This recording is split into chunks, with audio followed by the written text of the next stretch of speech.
Hey, I'm Dan. And I'm Sam. And today we're going to teach you a simple method that any parent can use to help their kids keep their toys organized and neat. Now, if you're a parent like me, you had a lot of fun with toys when you were a kid, and then when you grew up and had your own kids, you wanted them to experience that same kind of fun. But at the same time, fun with toys can turn into disaster with toys when kids just leave them as a mess all over the place. So we've got a simple method that any parent can use to help their kids keep their toys neat and organized. And not only will that give you some sanity when you don't have to see the mess in their room, it also is teaching them the important life skill of organization. And you basically just need two things to do this. The first thing you need is you need some plastic boxes like this. And these I just got these at Walmart. These are the 6-quart Sterilite. They're basically plastic shoe boxes is what they're advertised as. And they're only like 90 cents. So they're very affordable, and you can buy a bunch of them and it won't really cost a lot of money. So you're going to want to get a bunch of these, and then you're going to want to get one more thing that you can also get at Walmart. You're going to need a big plastic box like this one right here. And we'll explain what you're going to use the different boxes for in just a second. Okay, so what you're going to find is that your kids' toys fall into basically one of two categories. You're either going to have big stuff like this excavator and this dinosaur, or you're going to have little stuff like these toy sharks. And what you want to do is you want to separate the big stuff from the little stuff. And this is where the organization part comes in. You basically just want to sit down with your child, and after you have separated everything, put them in the corresponding box that's labeled for whatever that category is. And I'll show you how we did it. Every kid's going to be different because different kids have different interests. But my son, for example, he was really into toy animals. So we just made him an animals box. And inside of it, we put basically everything that fell into the category of an animal almost. You know, lions, tigers, lizards, giraffes, and so forth. And we put it inside of the animals box. And he knew from then on, when you had an animal, when you were finished playing with it, you need to put it back in the animals box. And another thing is, at the time we did this, he didn't know how to read, so it was very important that we put a picture on it. And then also, for the time when he would be able to read, and also to help me, I guess, we put the word of what goes in the box. Now, these pictures, I just went to Google Images and just searched for lion or alligator drawing, and I printed them out on my printer, and I have a laminator and laminated it, cut them out, and taped them to it. But we basically have done this for pretty much all the categories of toys that he has. And just to give you an example, to show you, my son, he loves dinosaurs. So we made him a dinosaur box with some cool pictures of dinosaurs on it. And we just stick all of his dinosaurs in there. His Triceratops and his Brachiosaurus and Dragons? Even his two-headed dragon.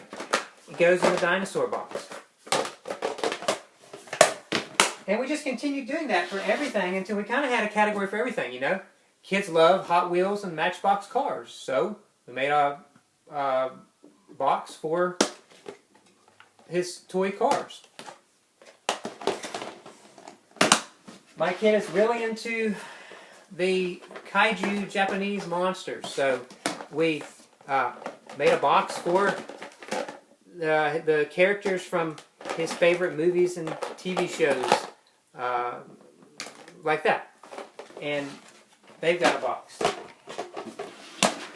We made a Legos box, because kids love Legos, and kids also love to leave their Legos on the floor. And parents don't love stepping on them when they're barefoot, but it happens. But if you have them in a box, you won't step on them. He loves action figures. Most boys do. So we made him an action figures box, and they got everything from Transformers, Octonauts, PJ Masks, even emojis. Even the emoji made it into the action figures box. And then you're going to find that there's some things that don't really have they don't need a box all to themselves, so we actually end up making a miscellaneous box for things like the fidget spinner and the Rubik's Cube and seashells And we actually had so much miscellaneous stuff that we ended up having to do a second miscellaneous box. You're probably going to have to do that too. And then we just had other stuff, like we had trucks, and we had so many Legos, we had to make a second Legos box. And a toolbox. We made a box for his toy tools, and we made one for his sea creatures, because he's really into sea creatures.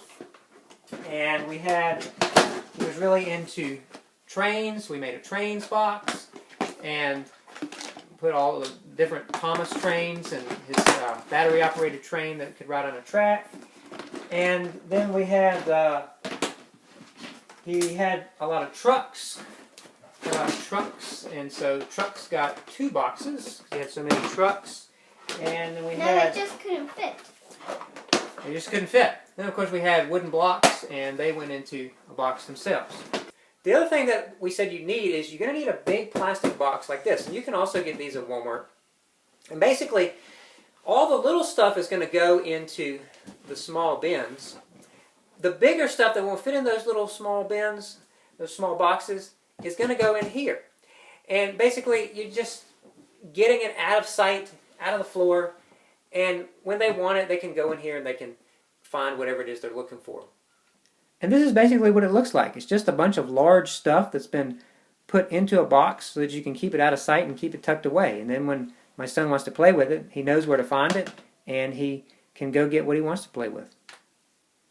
Now, a lot of people like the open storage bin method, and that's where you have a piece of furniture like this where basically you just have a whole bunch of open bins, and the kids can organize the toys in there like that. And we tried that. But the problem that we had with that was that we were blessed with a little girl who felt it was her life mission to go in and take everything out of the bins. So we have found that having something with a top on it that also is small enough and compact and portable enough to kind of store away in a closet actually helps us to keep it a little neater, a little organized. So if you use these 2 methods, not only will you have a more organized and clean child's room, but you're also setting a good example and laying a foundation for your child when they grow up to be an organized person. Because we know that organization is one of the keys to success in life. So basically, this is what our system looks like. It's worked very well for us just to store it away in the closet. That way we can close the closet and keep our daughter from getting into it. And when my son wants to play with it, he just goes and gets what he wants to play with.